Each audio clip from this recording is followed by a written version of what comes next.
What's up, everyone, and welcome to Metalcore Nerds. I'm your host, Sean Mott, and this is our Moon Knight after show. We're here to talk and break down all of episode 5, titled Asylum. And with me, my trusty co-host, my other alter, Mike Skyros. What's going on, man? That was a great intro. Let's get Thank sad. you. Get Yeah, real, real let's sad get and depressed. sad. Indeed. Yeah, this episode is really heavy. It's Yeah. gotten a lot of acclaim online, which I feel is very warranted. And I'm Yes. very happy for it because it was a very, very good episode.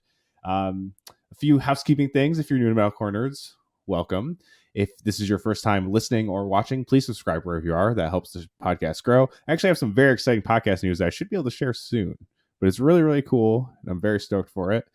More to that to come. And also, as this episode comes out, I'm going to have, I don't know when this episode comes out, but if you listen to this and hear it after, I will be releasing a Metalcore Moon Knight shirt this week to Hell yeah. coincide with the finale.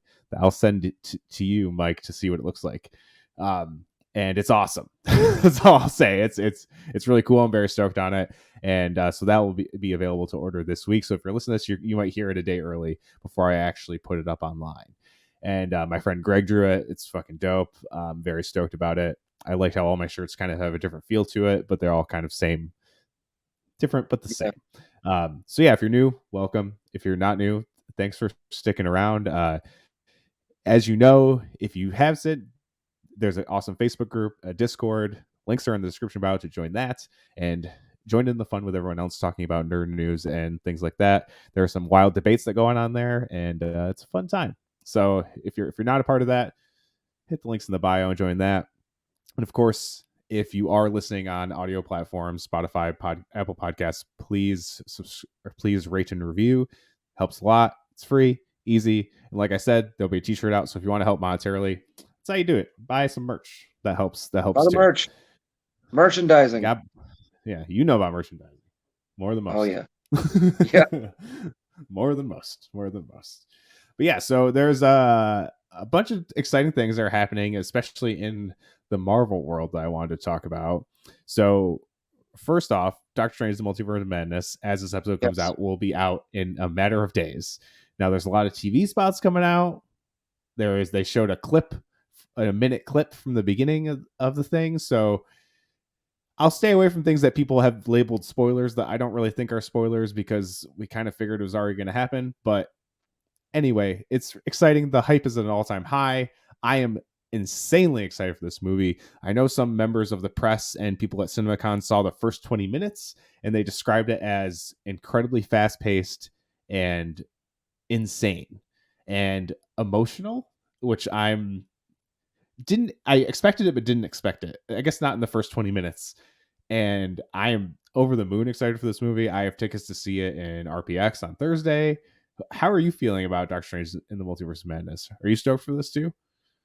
I have been forced to become stoked because uh I'm terrible. I haven't seen the film, but I haven't caught up on a lot of the MCU outside of Moon Knight, to Right. be completely honest. Like I watched That's fair. Avengers. I didn't watch WandaVision. I haven't watched Loki. Mhm. I haven't watched Captain Falcon. I'm terrible. But I've watched Moon Knight. That's really been my thing. So I've been Yeah. encouraged to catch up on the MCU through a lot of the hype going through things like the Multiverse of Madness coming out. Right. And It's because I think a lot of us are expecting new characters to show up in different ways, really important plot points to happen during the show. I think it's going to be a really important watch, and I'm really looking forward to diving into that with everybody else. yeah. Hell yeah. And I mean that's fair. You're kind of what I would describe as outside the bubble. I refer to the bubble a lot in this podcast, which is the Yeah, people who are completely obsessed with pop culture and pop culture news and everything that goes on with it. And not even to say you're like a casual fan, but you're just kind of just like a normal movie goer kind of yeah, person. absolutely. And people are like, "Oh man, like why are they showing all this stuff?" And I was like, "It's for people probably like you or like anyone else that isn't completely in the know of everything." I was like, "We're a small percentage here." I was like, "They're like, who Yeah, doesn't know about Doctor Strange and Thor?" And I was like, "Probably a lot of people." And they saw that yeah, trailer and they're like, "I'm gonna go see that now." And like, I was like, "That's how they make so much money." I was like, "It's marketing." I was like, we like culminate in this little group in here, and then everyone else is over here. It's crazy that people think that like everyone knows this stuff because they don't. It's like that's why there is this marketing. It's just like, I don't know. There's been this whole thing because they showed this TV spot and it revealed a cameo that was teased in a poster, and people got really upset about it. And I'm like, if you guys are worried about spoilers, just stay off the internet. Like, Yeah. I don't know. I don't know what to tell you. I was like, I didn't watch Moon Knight until Thursday this episode, and I just checked my messages on Twitter and like Instagram and Facebook and stayed off the main timeline so I didn't get spoiled or anything. It's not hard. You can do it. It's I don't know. That's Yeah. just like a weird tangent, but I think you'll be able to watch them without seeing that stuff. The MCU does a good job of not feeling you left in the dark for people who haven't watched all that stuff, Yes. but Yes. they do reward you if you have. It's kind of Yeah. like one of those things. It's like people could honestly watch Endgame without watching anything and Yeah. understand what the fuck was going on. They explain everything. Even if you didn't watch Infinity War, you would be like, oh, okay, I get what's happening. Half the people are gone. They're trying to figure out how to get back. Like it's pretty easy to follow along even if you haven't watched it. Obviously, does it make it a lot better if you have? Yes, you get rewarded for that, but they do a good job of kind of doing both at the same time. So Yes. I think the movie's going to be absolutely insane. People were worried about the runtime, but it seems like people who are worried about the runtime and then saw the first 20 minutes are like, if the pace is like this the whole movie, I am not worried about the runtime, which makes sense because they had stuff like WandaVision, like even Spider-Man No Way Home, and kind of Loki. Loki kind of was the catalyst to how all this happened. Basically, like really, the only thing you need to know from Loki is that the MCU was secluded from the rest of the multiverse, and Loki is the reason that we are not anymore. That's like really the only thing. It's an amazing show. It's like my favorite Disney Plus show they've done. It's amazing. It's like a weirdo sci-fi show. It's awesome. Yeah. But that was like the big culmination is that they did that and they unleashed the variants of this dude called Kang, who is basically probably going to be the next Thanos Yeah. or like a big villain for the MCU. And dude can time travel. He's incredibly smart from the future. He's a bad motherfucker. Yeah. That's all I gotta say. Anyone who watched the Loki show, Kang Train is coming, and that's even more news because Ant-Man 3, which is the movie that Kang himself is supposed to appear in fully, got switched with the Marvels, so that is coming on February of next year instead of July of next year. So the Kang Train is coming even sooner, and I'm excited. I'm very excited. That movie I think is gonna be really fucking wild too. A lot of shit going on in Marvel. And then one last thing before I talk to what we were watching is that John Watts, the director of the Spider-Man MCU trilogy, was supposed to direct Fantastic Four, but he left the Fantastic Four. And then people were pretty bummed about that because he did a very good job with the Spider-Man movies, especially No Way Home. Like the buzz after No Way Home is massive, obviously. And people were excited to see him bring the Fantastic Four into the MCU because, the first four tries haven't been the best. So people were like, this guy, I mean, we trust him. I mean, people trust Marvel anyway, for the most part. Yeah. But like, oh, having him as a director, wow, that sounds pretty reassuring. But there has been talk now that John Watts is going to return back to Spider-Man for Spider-Man 4 and probably the next trilogy of MCU Spider-Man stuff, which I'm fine with. Like, I was like, oh, kind of cool. We get to see like a new person behind the scenes for these movies for the next phase of Tom Holland, but what better than the guy who built it? That makes sense. And that's not confirmed, but it seems like a lot of people are reporting it, not the big guys yet, but I think it might just been information that got out that Marvel Studios doesn't want to fully confirm yet. Because usually when this stuff kind of comes out, like I've seen it coming out, it ends up being true. Yeah. And then another thing came out that John Krasinski might be directing the Fantastic Four movie now, I hope so. which to me is ungodly exciting. Yes. And I don't know if it's true. John Campea tweeted it out and then kind of tried to say, this is my guess. It's not a report, which is the way he worded his tweet Yeah. seemed like a report. So he does this thing sometimes. He did leak the pictures from Spider-Man that showed Daredevil and then showed Matt Murdock and then showed three of the Spider-Men together before the movie came out, and he thought they were photoshopped. So he's been known to do things like this. So I would tend to believe it is probably true. And to me, that's really exciting. And that does add to the point that he might be starring in it as well as Reed Richards, which has been the most popular MCU fan Yeah, cast probably ever is to have him as Mr. Fantastic. So I just wanted to talk about those things because I think that's very exciting if it does end up panning out like that. Like again, John yeah, Watts returning to Spider-Man and John Krasinski helming the Fantastic Four are not confirmed, but I would say they're probably pretty likely, which is very yeah. exciting It to is. me. I think that's cool as hell. Like, why not? Why not? And if that can lead to us getting like a really solid Fantastic Four movie, like I would really like to see that because Yeah. the 2000 was it the 2004 one that came out. Yeah. Early 2000s. Yeah. Yeah, that one I enjoyed, but Yeah. like a lot of them just weren't. I know the most recent one was disappointing for a lot of people, and I didn't even Dude, see it, and I was told not to see it. So if we can don't. get a good Fantastic Four movie, that'd be real cool.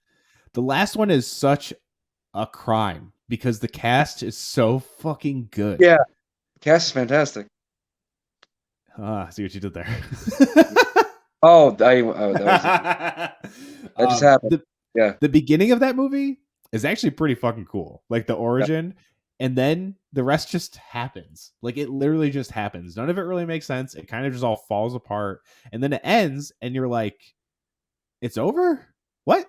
I don't even know what happened. It's an interesting watch, but I think that was, from what I've heard, the director of that movie has come out and in full on interviews and podcasts saying that it was all studio involvement, and that's why it was such a mess. And they really only did the movie to keep the rights away from Marvel, which worked out really well for them because they fucking bought them. So it seemed like kind of like an unnecessary thing to try and keep rights to a thing that ended up getting sold years later, but it is what it is. What are you gonna yeah. do? What are you gonna do? So now before we get into Moon Knight, last thing we're gonna get into now watching, and I'll let you go first just in case you have watched something and you Man, surprise us. I've been watching a lot of street lights, pavement, cars passing me on the throughway, uh, rest stops, gas stations. I've been all over the place and not in front of my TV. I've watched some NBA basketball. Ooh, I've okay. watched the Timberwolves series with the Memphis Grizzlies. I know that's not like a cool show or anything or movies, but Sports are I've cool, man. watched I've been watching a lot of that. Timberwolves are my team. They just got beat by Memphis last night, but they put up a way better fight than I anticipated. So anyone who's a fan of NBA basketball, I thought that series was really good. We blew a couple fourth quarter leads, but that's like the MO of this team. So been My enjoying friend watching playoff basketball. So my friend Mash, who the host of Hops Geek News, he yes, was listening to last episode when you talked about basketball, and then he told me to ask you how the Timberwolves were doing in these last few games because of what you just said. so so to answer this question, they've been playing good, and then they completely collapse in the fourth quarter in most games, which is like their entire existence. So Oh man, that's rough, dude. it's That's disappointing, so but not rough, dude. surprising. Yeah, Oh, I'm sorry for your loss on that one. That's. I remember I was big in basketball. Like I said, I was big in basketball when I was younger, and seeing stuff like that is always so disheartening because you're like, man, they fucking got this, and then yep, all of a sudden it just all disappears, and you're like, what just happened? Like, yep, what was that? It's. I think a bunch of UConn Syracuse games, which is crazy because my grandma, when she was alive, she was the seamstress for UConn, and my both my parents were born in Connecticut, so I grew up a UConn fan, a Boston Red Sox fan, stuff like that. yeah, Big New England. I never liked the Patriots, but I was never really super into football. Like I would always watch the Super Bowl, but I was never like into football. But so for everything else, I was kind of a New England fan, and UConn was always the better team. Like they've won way more championships, way more players have become prominent players in the NBA than yes, anyone in Syracuse, but they would always lose to them. They don't really play anymore, I don't think, because I know like the divisions are fucking weird as shit. But when the yeah, Big East was the thing, which that was like the best fucking division, yes, um, they used to have these crazy, amazing matchups, and they would like always lose. Like I remember going to the dome like with my mom and like my high school friend when I was in high school, and we watched them, and they fucking lost. Like I was like, damn, this is fucking rough. Um, yes. But yeah, it's and that was those are the things. It was like it would be super close, or like they would be in the lead and they would just blow it, and I'd be like, "Yo!" But then they'd go on to win multiple championships, so you can't really Yeah. be mad at that. Where Syracuse won one ever, so Yes. and struggle to make the tournament most of the time. But I mean, it's not like UConn's been good in years either, so I can't really say shit. But it was funny because I think in high school they won one, and I was the one kid who came into high school wearing a UConn shirt. Oh And man, yeah. You I must was have been the ultimate okay. fuck you guy that day, and I Yes. did not care. People were like, "Man, you're a fucking asshole," and I was like, "Why? Because my team won." I was like, "You do the same thing your team won." And I was like, "Why am I the asshole?" You know, Yeah. it was funny. It's good stuff, good stuff. But that's awesome though. I mean, I'm happy or I'm not happy your team lost, but Happy they got it, blown it is what it is. You know, Yeah, what are you gonna do? I'm just glad they made it there. Yeah, yeah. You know, making it to the playoffs is a big deal. Yes. So it's good for that. But so I saw two movies in theaters this week. I saw uh The Unbearable Weight of Massive Talent, the Nick Cage movie, Nick Cage playing Yes. Nick Cage, which was a blast. It is completely and utterly ridiculous, but in a very fun way. Like if you try to break it down as like a plot of a movie, it's so fucking stupid. But it's on purpose, obviously. But Yes. Nick Cage playing Nick Cage is amazing. And it's kind of funny that this is his return to like widespread cinema because all of his movies have kind of been, you know, like straight to streaming or kind of festival movies or things like that. I mean, Pig was a pretty big critically acclaimed that came out last year. And I think it was like a limited release. It wasn't a wide release, or maybe it was a wide release, but just very short amount of time. But that was like a really, really good movie that a lot of people kind of slept on. But it did. I think it's still on Hulu. If people haven't watched Pig, go watch Pig. It's amazing. But it is kind of cool that his return to like his a big release is him playing himself, and it's very meta to his life. Like a lot of things reflect things that actually happened in his life. It's just completely blown out of proportion. Pedro Pascal, as they're kind of become like best friends, and there's kind of this weird buddy cop thing with each other. He is unbelievable. If you don't know Pedro Pascal is, which I'm sure if you're listening to this, you do. He is the Mandalorian. He is going to be Joel in the Last of Us series. He was in Game of Thrones. He's in a ton of shit. Very big Yes. actor. But he is so funny in this movie and ridiculous, and it's amazing. So if you like Nick Cage, or if you just want to go for a fun kind of turn your brain off movie, perfect. It's a perfect movie for that. Just came out last week, I think. So it should still be in theaters for a little bit. Like the fucking Batman is still in theaters and it's on HBO Max right now. It's fucking crazy. But it makes sense. That movie made a lot of money. But like that movie that's been out for since March has more showings than some movies that came out like a few weeks ago. It's wild. Yeah. But that's how the shit works. People still go, they get more show times. That's how it goes. But go watch out that movie. It was a solid movie. It's on my top 10 of the year, but it's at number 10, so it's not going to last, especially with uh Doctor Strange, which I think is fully going to deliver. If it doesn't Yeah. deliver, I'm surprised. Like Yeah. all the shots in it, if you're a Sam Raimi fan, it looks like a fucking Sam Raimi movie. And I'm a big fan of the Raimi Spider-Man movies. I love the Evil Dead movies. So I'm amped as fuck for that movie, as I described a little bit earlier. And then I saw, which is my favorite movie of the year so far, which is a lot because I'm putting it over the Batman, and I love the fuck out of that movie, is Everything Everywhere All at Once. Directed by the Daniels, starring Michelle Yeoh, and holy fuck is this movie one of the best non-IP movies I've seen in years. It's insane. If I explained it to you, you would think I was fucking crazy and it sounds like the dumbest movie ever, but the way they portray it is absolutely phenomenal. I cannot recommend this movie any higher. It's getting so popular. They're re-releasing it in IMAX. You need to see this movie in theaters. Like Okay. it's so fucking good. It has kind of a little bit of the Matrix in it, but not really. Yeah. It's like they have things that are like homages to the Matrix. I got some like Crouching Hidden Tiger vibes to it, but obviously Michelle Yeoh was in that movie, and it's just this crazy multiversal journey that's just fucking bonkers and wild. But it has so much like the heart of it is just a relationship with a family, and that's like the most I can say about it without kind Yeah. of getting into it. But it is phenomenal. I think it's about to become the highest grossing A24 movie ever.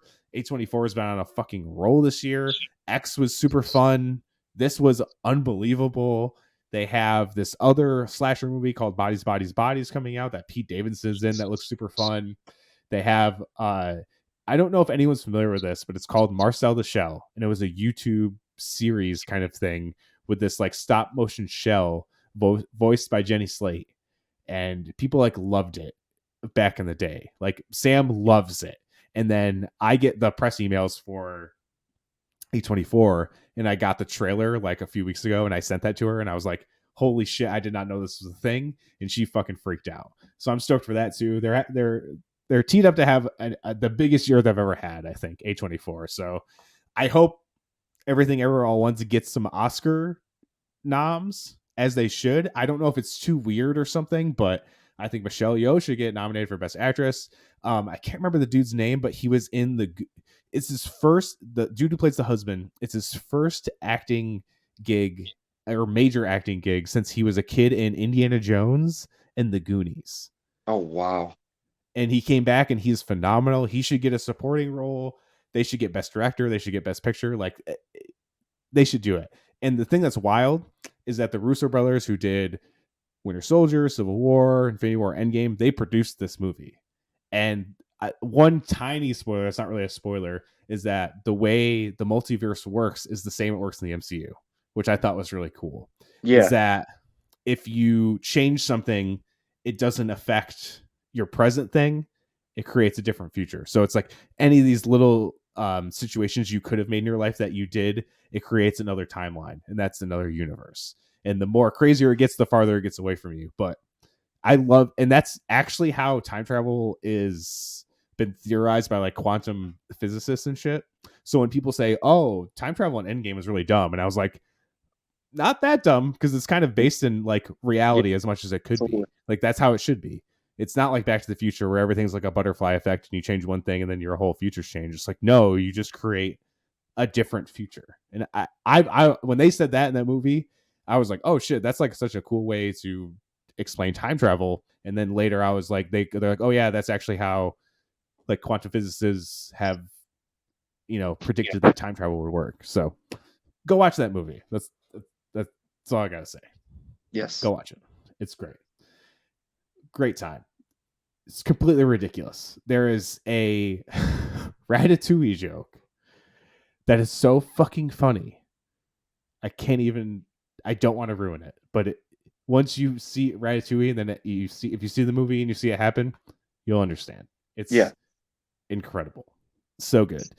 I'm hopefully seeing The Northman tonight, which I'm very excited about because that just looks like pure fucking anger for 2 hours. So Yeah. I'm stoked for that. But if anyone has watched those movies, please, if you're watching on YouTube, leave comments. Let me know if you watched and what you thought about it, or hit us up on Twitter at Metalcore Nerds and let me know what you thought about those movies. So now we'll get into Moon Knight. Sorry I ranted about news and other things like that, but there's a lot of shit going on this week. It's a busy Yeah. week. Of course. But it's been good. It's been good. I'm very stoked about it. So episode 5, Asylum. Yeah. Fuck. People were telling me, because this is the first episode, obviously, that I haven't seen beforehand, and people were like, "Yo, have you watched it yet? I need to talk to you about it." And I'm like, "No," and they're like, "You need to watch this episode." And Yeah. I'm like, "All right, okay." And but one thing I said, you didn't need to watch WandaVision, but I feel like if you like this series, you would like WandaVision a lot, because the Yeah. penultimate episode of WandaVision has a lot of parallels to this episode, I have like heard that. emotionally, and even like some shots are like very similar, which I thought was really, really cool. But episode 5 kicks off, and it's kind of a flash of what looks like Marc's past. You see all this water, you hear his mom yelling at him, and then it flashes back to Tara screaming, and then it flashes back right back in Harrow's office, and we're like, what the fuck is going on? Yeah. Like, what is going on? And Marc feels the same way. But here's an interesting theory that a lot of people are throwing out there, that this isn't Marc, that this is Jake Lockley. Because when he starts talking, sounds like he kind of has a New York accent. Or was it Yeah. this one? Yeah. His nose was broken. He looked beat up. He was confused about that. And he does seem way more aggressive than even Marc does, even in his most desperate states. He looks like he's going to try and like stab himself in the eye with a sharp thing on the desk. Yeah. But Harrow kind of goes this great exchange between the two of Harrow and Marc or Jake, whatever it is, of him is that sense or is that nonsense? Like I loved it. They revealed that they're in a facility in Chicago, which is where Marc grew up, trying to allude more to this is all everything's been a fabrication of his mind. And as he's lashing out and trying to stab himself in the eye, he gets injected with something, and then he goes right back to with Towerette and Steven. And then Tower reveals that they are indeed dead. They got shot, they're dead. And Yes. that they're on a journey to the afterlife. They're sailing the sands of the duet on the journey to the afterlife. And a really cool thing that she revealed, she's like, this isn't the afterlife, it is a version of the afterlife. And then name drops the ancestral plane, which we saw in Black Panther when he took the heart-shaped herb. He traveled to the ancestral plane, talked to his Black Panther predecessors, including his father, and then came back out and carried his duties as the Black Panther. But how are you feeling in the beginning of this with everything kind of going on? Because it was really jarring in the first like 30 seconds even, because you see these memory flashes, then you go back to them screaming at each other, and then boom, right back in the office, and then gets injected, boom, right back with Tara. It's like I love how they're kind of like fucking with us right from the Yeah. get-go in this one. Yeah, like we spoke about previously, I'm a big fan of the Lemire run of the comics, and for this, like, I was just kinda along for the ride and, like, seeing how I wanna see how they played this and how they would make us, like, try and decide what's reality, what's fiction, what's actually going on in the storyline, and, obviously, I'm very much, like, on pins and needles waiting for Jake to show up. Yeah. So, any little hint, that we can get of Jake was, like, something I was trying to key in on. So that was, like, Right. my main feeling during this whole exchange. Right. That makes sense. Oscar Isaac did reveal we'll see who is in that red sarcophagus. I don't know if he's lying or if it's the truth, but I read that Yeah, the other day.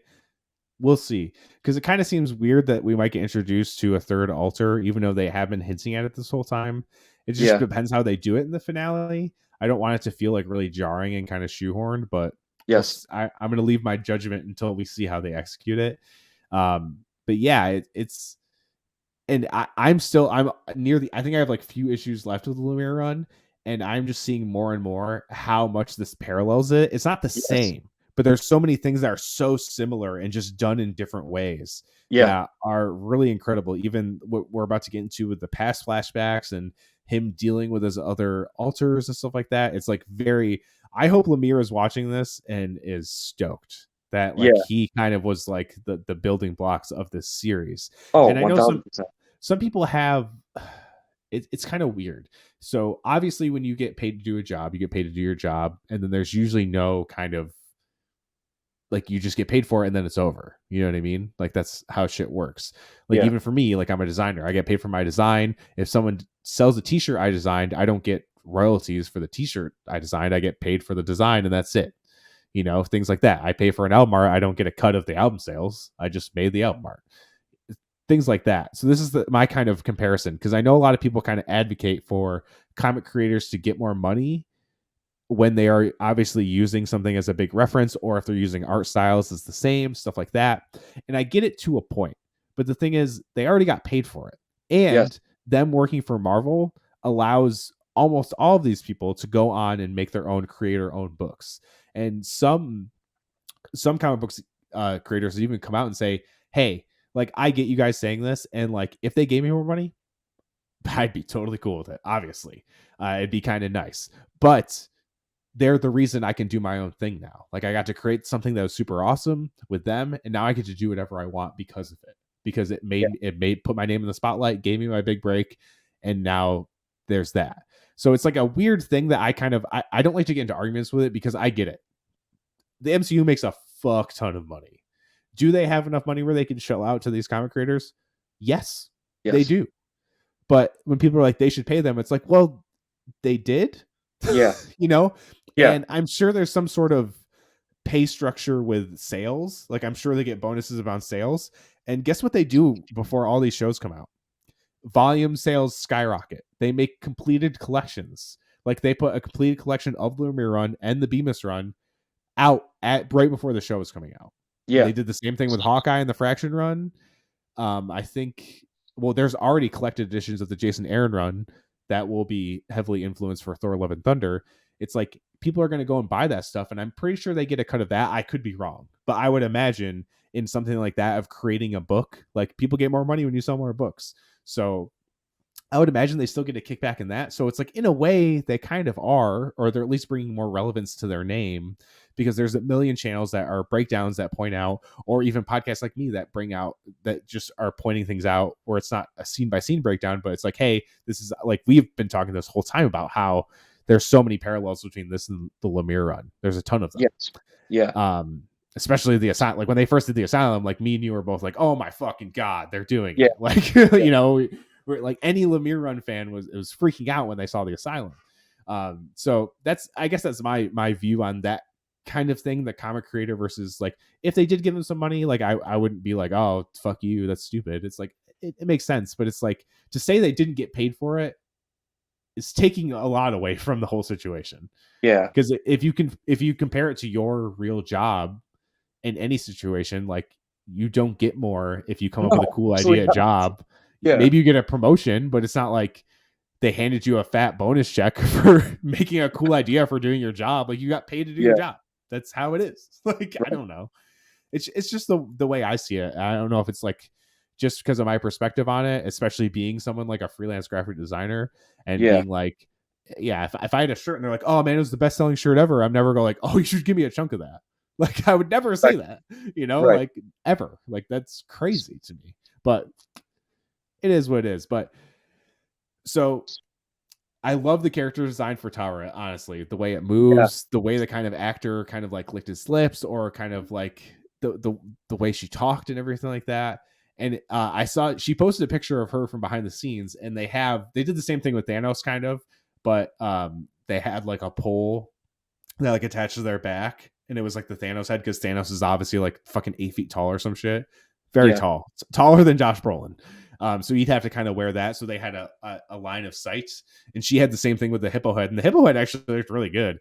But she was Yeah. wearing like the same kind of like outfit that Tower wears. And I was Yeah. like, oh shit. So I was wondering if some of it was kind of practical, but I don't think so. But the animation I thought looked really, really good. I Yeah. It know was some really people are big CGI snobs, but I thought everything in this episode looked like fantastic, especially with absolutely. them, like Mark. So after this, like, Mark thinks that it's still on his head a little bit. Like, he still has these kind of like, he thinks he's crazy. They're like, oh, even Tower mentions, hey, I've never seen someone have their passage to Afterlife be an asylum. And Mark's like, well, we're fucking crazy. That's why. That's why we're in asylum. He's like, I'm going to go through these doors, and there's just going to be a bunch of other crazy people. They go through the doors, and they're on a fucking boat sailing in the sands of the Duat, like I said before. And even this looked phenomenal. It looked so fucking cool. Every time they were out on the outside of the boat, I was like, dude, this looks incredible. Like, it looked amazing. Just Yeah. like that. It's funny how contained this show is, but kind of the scope of it is still kind of massive. You know what Hmm. I mean?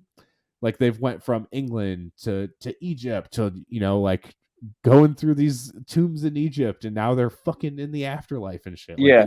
it's been cool to see how they traverse different kind of scenes.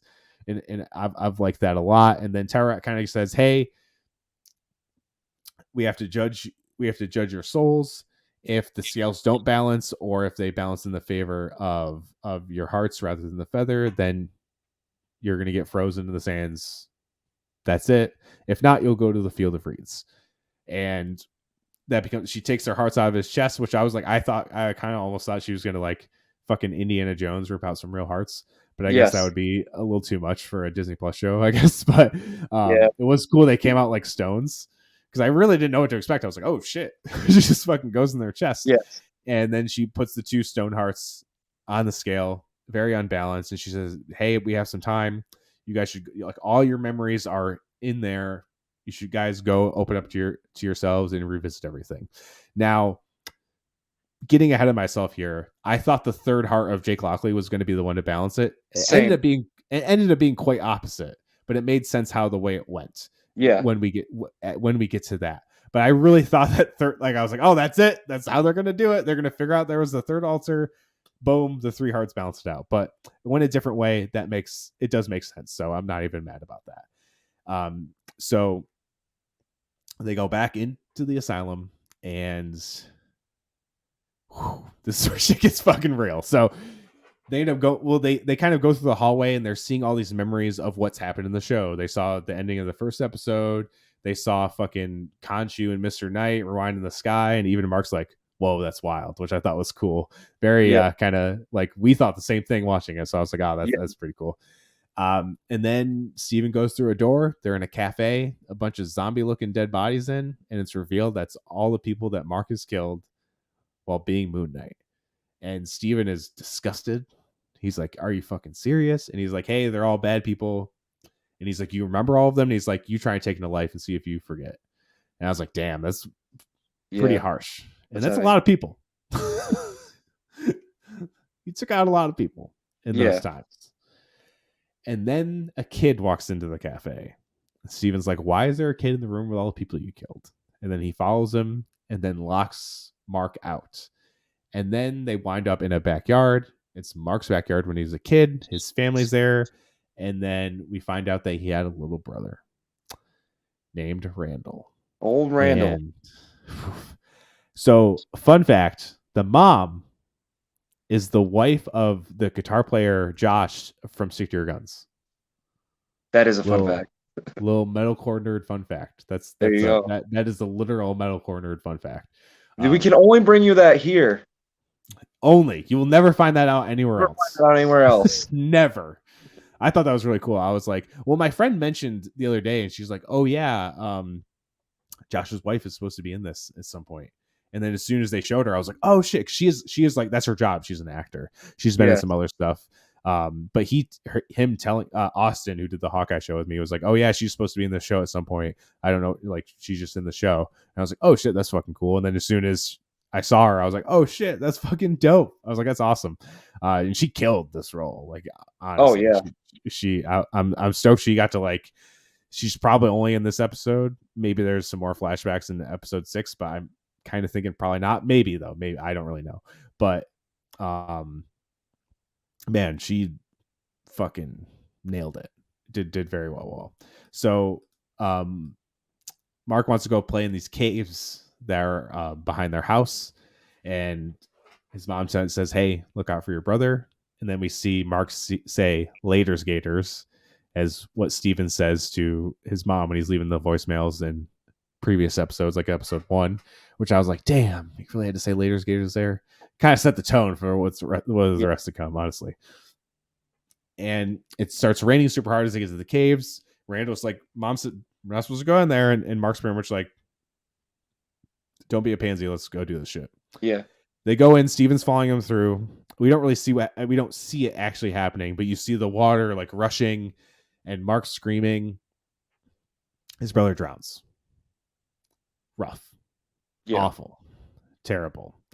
We go to another scene. It's Randall's funeral. And Mark comes downstairs. His mom fully blames him for this. Yeah. He's just a kid. Blames it all on him. Yells at him. Asks what he's doing at his brother's funeral. Crazy. It's rough. And then we kind of go through this kind of montage of birthdays of the mom, Wendy, not showing up not coming downstairs for the birthday until one. She comes down. She's obviously super drunk. Yeah. This whole thing has completely ruined her, but she's obviously taking it out on her family, especially her son, Mark. And she's kind of goes like, you're always jealous of him. You know, you probably did it on purpose. Like, you don't say that shit to your kid. No, you don't. So fucked up. It's awful. Like, obviously she suffered a tragedy, but there's a difference between grieving something and then fully taking it out on someone that you literally brought into this world. It's awful. Terrible. She Marc kind of tries to like defend himself in a way, and she gets mad, chases him up to her stairs, and that's when Marc gets back with Steven and says, "No, you're not seeing this. Like, that's enough. Not happening." And they end up being on a street, and they see it's where Marc left home. He's a teenager, I'm guessing probably around 18, maybe younger. But he's Yeah. obviously older. His dad tries to stop him, and Marc's pretty much like, "You're the one that needs to fix this. You know, like I can't fix this, obviously." Super emotional moment. Yeah. Uh, before we get any further, how are you feeling as this was kind of all unfolding in front of us? It's a kind of like Inception, Eternal Sunshine s journey through his memories. Man, I was just trying to I was just trying to keep up, honestly, It's emotionally, because fast. it was a lot to there's a lot to handle. Um, it this was super well done. Like, the everything came across, I'm sure, like, as intended and more so. But man, seeing how, like, Mark had to go through that stuff with his mom, and I talked to a couple friends where that watched the show that were like, "Yeah, a lot of this stuff hit, like, very close to home for me," which Yeah, sucks to hear, but it's man, they just play it so well, and, yeah. it makes you really feel for Mark and gives a lot of, like, depth to his character as to, like, a lot of the reason why he is how he is. Yeah, yeah, 100%. Like how he's so closed off and how he Yeah. tries to protect people with kind of pushing them away. And even more gets revealed with that as we kind of go on into this. And we see Steven tackle Mark and they're in the sand. It's nighttime. They see a bunch of bodies laid out. And Mark reveals, hey, you go AWOL and you get discharged from the military. He wound up becoming a mercenary, like Steven already knew. He was there with his pal Bushman, which this part is very comic Yeah. accurate to his to Yes. Moon Knight's origin, which I thought was really dope that they did that. And he said he changed plans during the thing. He said there needed to be no witnesses. Mark tried to save them, but he took everyone out, including trying to take him out. And then we see this huge fucking temple that Mark has Yeah. dragged himself in. He's about to kill himself, which was also another like, holy fuck. Yeah. Like, this episode is only getting darker. Yeah. And then we hear Conchu's voice say, "What a waste." And then we see Conchu completely manipulate Mark. Even Steven's Yes. like, he's taking advantage of you. And Yes. Mark's like, well, it doesn't matter now. You know what I mean? Like, we're here, man. And we see Mark fully accept becoming Moon Knight, which was pretty dope. We see him suit up the first time. I loved the rise and live again, become my fist of vengeance, become my Moon Knight. Like he Yeah, said, that was Moon awesome. Knight. I thought that was super, super dope. Very, very stoked on how that played out. Even the tomb, you can see like a glimpse of Khonshu of as Khonshu's talking to him, you see like the staff in his hand, like the way Yeah. we've seen him throughout the show. So it's like he was already kind of letting him in before he said yes. Um, it was awesome. And then they wind up back on the boat. But before we get back to the boat, I'm sure you were a super fan of this kind of like comic Yeah. accurate full origin. And I thought it was kind of cool that in this show, it's structured very differently from a normal comic book show where we're thrown into the eyes of pretty much the character or alter that had no idea what the fuck was going on, just as we Yeah. had no idea what the fuck was going on. And we learned throughout with him. Even to now, we saw how Mark became Moon Knight with Steven. It's been cool that Steven has been our like fucking eyes throughout this whole show. I've thought that's very smart. Some people have Yeah. thought other ways. To me, I've thought it's been super super cool. But seeing Moon Knight's origin kind of play out in live action, how'd you feel about that? Yeah, it was that very serving as a fan of the comics for sure. I was really hyped when they name dropped Bushman, just Yes. because, like, even if that's all the mention he gets on a show, I'm just glad that they mentioned him a little bit Yeah. because he's such an important character. And I'm glad that they did this version of like his origin. Like, I'm glad we didn't have to go down the whole like, oh, here's every Right. superhero movie where it's like an origin story. But Right. I'm glad they kept that part of it, like, true to form, 'cause I just think it works, and it again, like, especially the way they played it off here with Steven, as you mentioned, be like, "Yeah, you know, he's manipulating you," like, that Yeah. works even better for how this show is, so, Yep. I was very very pleased with this. Yeah, which I just got to the part in the mirror run where Kanchu approaches them as a child. Yep. Pretty much when he figures out, well, when his dad figures out that he has DID, and I was like, man, I was like, even that's pretty brutal. But I was like, Yeah. this works well for what it is too. Um, like I said, there's a lot of parallels. It's not a direct adaptation, nor I don't think it should be. But No. it's been very very cool seeing those parallels. But they go back to the boat with Tauret, and they see all these blue crashes into the sand. And Tauret said, "Shit's going crazy up there, and people are getting judged way before they are meant to, and getting crashed in here." So this will play into my theory later of what's going to happen in the next episode. But obviously, I think Harrow succeeded and unleashed Ahmet, and shit's just fucking going down up there. That's my Yeah. guess. Because you saw bodies flying down pretty fast, and I don't Yes. think him swinging the fucking cane is going that fast. No. You know what I mean? I don't Yes. think that I don't think that's happening. No. So Steven kind of pleads with Tauret, like, hey, we need to reach out to Layla to unleash Khonshu, and then can you bring us back to life? And they're like, well, at first they're like, can you bring us back to life? And they're like, yeah, but it's still a dead body. You have bullet holes in you. You'll just be going back to a dead body. And they're like, oh, we can reach out to Layla. She can free Khonshu, and then we'll be good to go. Which sets up perfectly for the question of there's too much to wrap up in the next episode, which I'll get to at the end of this as well. So they've already kind of set up how they can get back. Not pretty easily, but in the mind, it can happen in the finale, and you're like, oh, okay, they already set this up. Yeah. Very easy. And but their scales still aren't balanced, but Tauret does agree to start sailing towards the gates of Osiris, which is the only gates from this realm to the real world. So they're like, hey, you still got some more shit to figure out. Now, Steven tries to plead with Marc. Hey, we need to do this. If we don't do this, Layla's going to die. It'll be your fault. We got to do this. And then Marc has like a break. He's like, I don't want to go back there. No, freaks out, winds up back in Harrow's office again. It's like Yeah. almost like Harrow's office is like a failsafe for some reason. Yeah. I don't really think they'll explain that, but with mental illness, it makes sense. I don't think it really needs to be Yeah. flat out explained, honestly. I kind of like how they jumped back and forth with this stuff. It's been very cool. And then even with this, like Harrow kind of helps him, being like, you need to talk to Steven and work this out, which is Yeah. crazy. So it's like it has to just be like a protective mechanism in his own mind or Yeah. somewhere. Like that's the failsafe to go to get away. You know what I mean? Like it can't just be like some trick or something. Like this is his mind kind of protecting himself or running away from other things. Because he's even like, hey, you need to talk to Steven and work this shit out. And then he does. He reveals the memory that he's been hiding this whole time, and it shows a Marc back in his room, and he's hiding. And you see him see the Tomb Buster poster on his wall. The main character's name is Stephen Grant, and you see him form the personality or alter of Stephen. You see it happen, and he does it as a mechanism to shield himself from the trauma and abuse of his mom, which Yeah.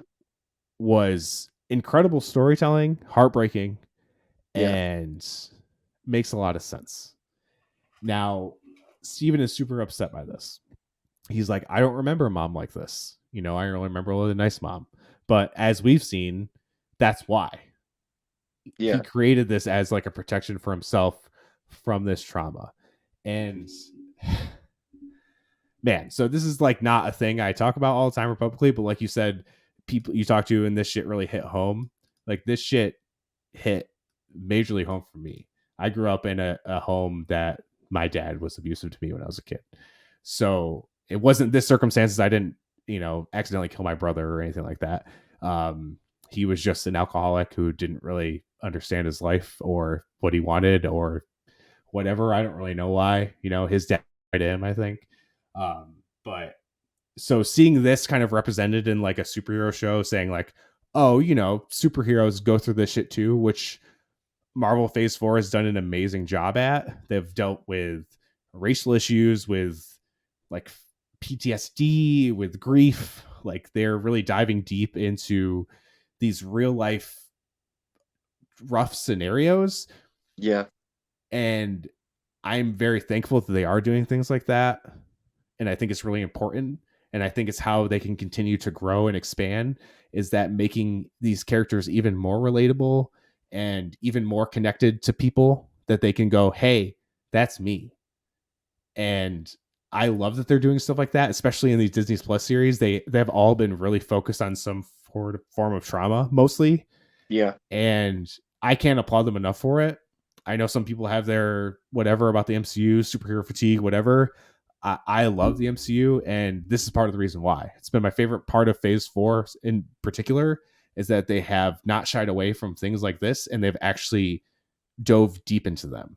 And I can't say enough about how much it means to me personally. It's probably why I'm so connected with Yeah. this kind of world, other than the fact that I got super into it with another hard time in my life, and it kind of like helped me through that in a way too. So it's Yeah. like this kind of joint thing where it's they kind of had me hooked emotionally, and now they're getting me more hooked emotionally. But this episode is like was like everything to me, for me to see, honestly, like represented in, like, I don't have DID or anything, but like that specific thing of like child abuse and stuff like that, I was like, wow, this is heavy, but it's like important. Like they're not shying away from this shit, Yeah. and Absolutely I not. think that's good to do. Like you shouldn't ignore this stuff. And it just sucks seeing some people like not get it, and they're like, the episode was tame and stuff, and it's like, maybe for you, but not for a lot of people. So No. I don't know, it's just Yeah. I really like what they've been doing this like past year, I guess, since Phase Yeah. 4 really started. And yeah, this is rough. This is rough to see for sure. um so that has Steven kind of losing it, and Steven ends up going back into Harrow's office because he doesn't believe. Well, they first, sorry, I skipped a part. They go to the scene of his mom's funeral, and Steven doesn't remember this. We see Marc outside. His dad asks him to come in from the window. He can't do it, and he breaks down. And this breakdown in the street is very much like a shot I was referring to in WandaVision episode 8, where Wanda kind of unleashes the whole. We kind of find out about what caused the whole crux of WandaVision to happen. It was kind of like they were kind of the same thing, where we saw origins of characters and how they got into the situation they're in. Yeah. And we see him break down, but then he immediately just goes back to Steven. And he said this is where he started losing control of being able to like go to Steven when he needed him. Rather, it just kind of just happened. And that was kind of the catalyst to that. And we do get this no, this comes after, sorry. But then Steven kind of freaks out, and she's like, she's not dead. Like, I talked to her, but we've only seen her leave voice messages. He's not really talking to her. And he winds up in Harrow's office, and they have this realization. Like, Harrow's like, I never thought I'd talk to you again, and stuff like that. So he's obviously very familiar with Steven. And then we see him come to terms with that his mom is dead, because he goes to call her, but he didn't really call anyone. He knows that his mom is dead, but he needed him to realize that. And there was a really nice moment between Marc and Steven where Steven goes, this isn't your fault. You're just a kid. Yeah. This isn't your fault that all this happened. And it's really hard for someone who experiences trauma when they're a kid to not blame themselves for it and Yeah. think it all is their fault. And to have someone like say that to you is kind of a big deal, that like it's not your fault. Especially a situation like that, because it really isn't. He was just a kid, Yeah. it couldn't be his fault. And I also have to note that like you can almost forget that Oscar Isaac is playing two people in the show at this point. Yeah. It's fucking insane. Like, I cannot say, I know we've both been saying really good things about Oscar Isaac this whole series, but this episode in particular is like, you could literally go, that's two actors, but it's himself doing two performances. It's absolutely incredible what he's doing in this show. But by the time they're done with this, is there anything you want to say before we get into this last little bit? No, well, it was tough. Obviously, I can't relate in the same way that yourself and other people could, but all of this was very, very heavy. Yeah. It was the one silver lining was, as you just mentioned, uh, this was really seemed to be really positive for the relationship between Steven and Mark. Yeah. Steven was very reassuring towards Mark during this whole time. So that was like a weird positive from all of this. Like as uh, emotionally draining as this was, like it was nice to see Steven and Mark kind of like get on the same page. Yeah, it's finally Steven coming to the realization that he is an alter created by Mark, and Mark finally opening up about what he's been suppressing his whole life. Yeah, It's like a very, very big character turn for the series, and obviously for Mark and Steven themselves. And they wind up back in the boat, and Tauret's like, "Hey, your scales didn't balance. See ya." yeah, Basically. And we see these fucking sand zombies coming from the side, and they are people that Mark has killed. And funny enough, Steven's the one to save the fucking day. yeah, He finds that bat, starts fucking taking people out, which I thought was really cool because he realized, hey, if Mark can do this shit, I can do. We're the same fucking person. I do yeah, have this in me, which I thought was amazing to see. They thought they get rid of all of them, and then Mark's on the side of the boat, and then another sand zombie comes and grabs him, and Steven sacrifices himself, falls out into the sand. yeah. Mark's freaking out, saying, "Stop the boat! We gotta go get him." And we see Steven fully freeze in the sand, and that That got broke me. my heart even more Yeah, than this episode already did. Because that's the part that got me. yeah, because even if thinking like Steven is annoying, especially in this episode, you kind of realize like I get why. Like I totally understand. Like Yeah, it's almost to me, I could see this kind of retroactively kind of fixing a lot of stuff in in this series for people. Or if not, I would kind of implore them to like rewatch it all together, knowing what you know in episode 5 now, and I bet yeah, it'll so much different than you thought it yeah, would. You know what I mean? Especially with Steven being something that Mark created to protect himself. So it's like Steven annoying Mark is kind of hilarious because it's like it's his own creation, you know. And it sucks to see Steven gone. But Steven being frozen balanced the scales for Mark, and he winds up in the field of reeds, and that's how the episode ends. And not even I'm not even gonna say this is the best episode, one of the best episodes of Marvel TV. Period. I think it's one of the best episodes of TV I've ever watched, and I watch a lot of TV. it's But so good, dude. this shit was unbelievable. Yeah, And a few things on my ideas for the finale. Now, all of the souls getting judged that we saw, like fucking falling down like machine guns were shooting the sand yeah, with purple energy. I think there might be kind of like an Ennead God thing at the end that kind of undoes those things, I would imagine. And I think Steven might get spared from that as well. yeah. And I That's a think really that good can point. easily explain how Steven can come back, because I think, especially after this episode, we don't want Steven to be gone. And it would kind of be messy with they've done such a good job of respecting the whole DID of it all. I think it would be a disservice to get rid of one of the altars like Yeah, that. Obviously, this was a good, impactful, emotional moment, but I do think they'll find out a way to get him back. Um, so as far as the finale, I think really the only thing they need to resolve is taking out Harrow. Whether they trap him in statue or like damn him to like do something, I would kind of find it nice if they didn't full out kill him. I would like that. So we'll see how that goes. yeah, I guess if they did, it'd be whatever. But that seems to be a problem in superhero genre, is just killing the villains and being rid of them. But they have yeah, done a better job a lot of the time of keeping them around in some way. So I do hope they kind of like trap him or banish him or something like that. That's really the only thing to me that needs to get wrapped up, because, like I said, I think the Steven thing will get kind of cleaned up in a nice way. And there'll be some resolution between Mark and Layla, of course, about the thing of their dad. That yeah, I think will be a nice resolution, but that doesn't even need to. That won't take long. That's a conversation. It's not going to yeah, take up too much time. And they already set up how they can get back to the real world.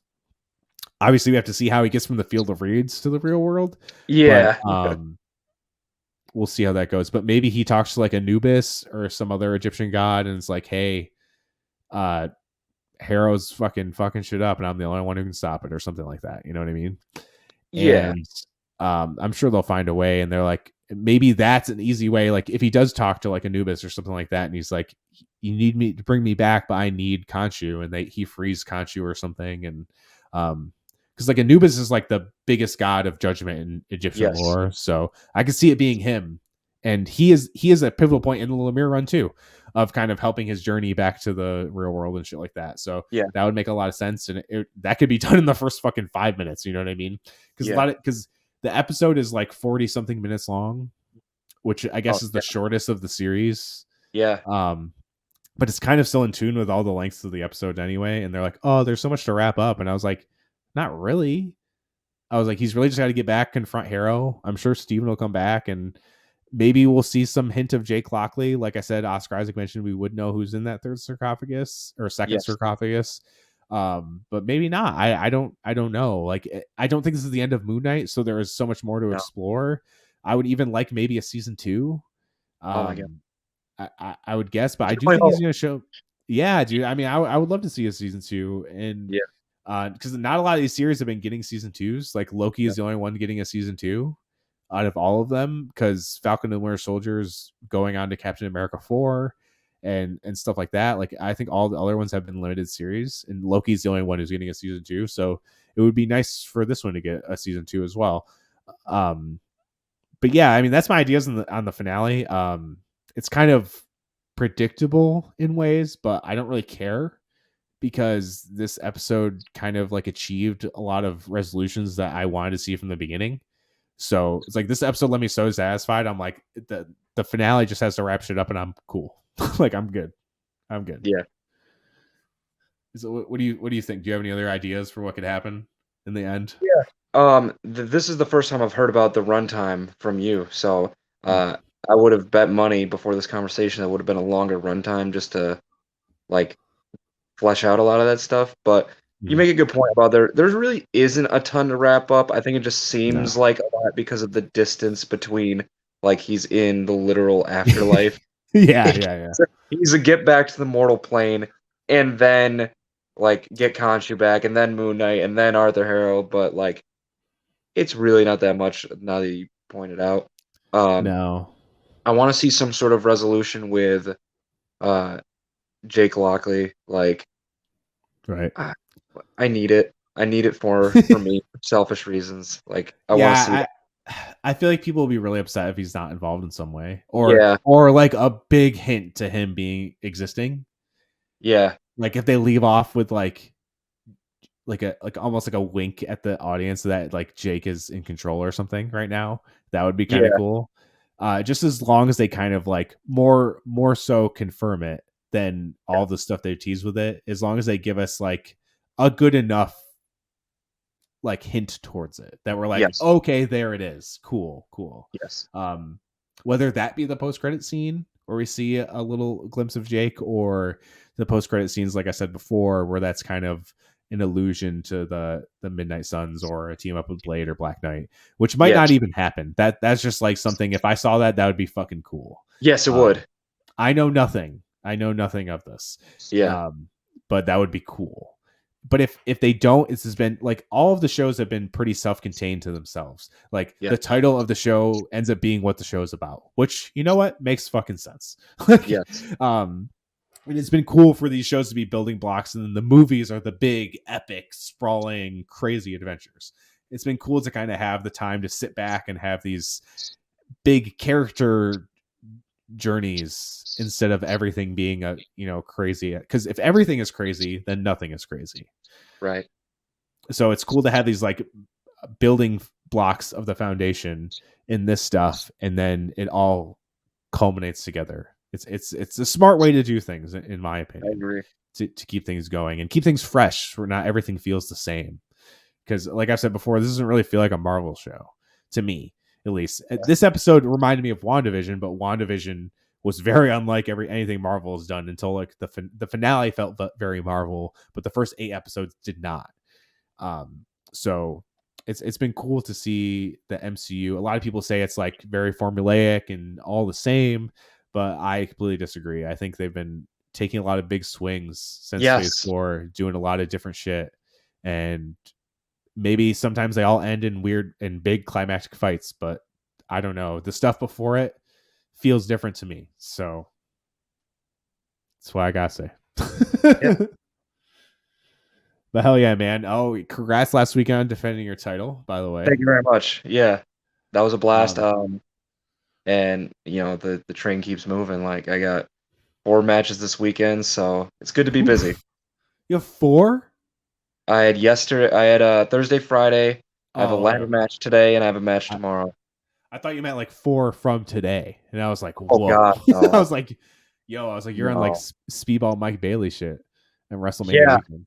that's the goal, but not today. Not today. Well, I mean, a ladder match is enough.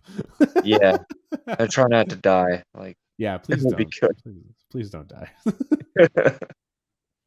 Awesome, man. Anything else you wanna plug before we get out of here? We only got one more episode. Yeah, we'll have a nice big wrap up next week after that. Like I'm like I mean, we're all excited for the last episode, but I'm Yeah. really interested to see how they wrap this all up. Until Hell yeah. then, same thing. Thank you for giving me the time and platform to talk Moon Knight with you.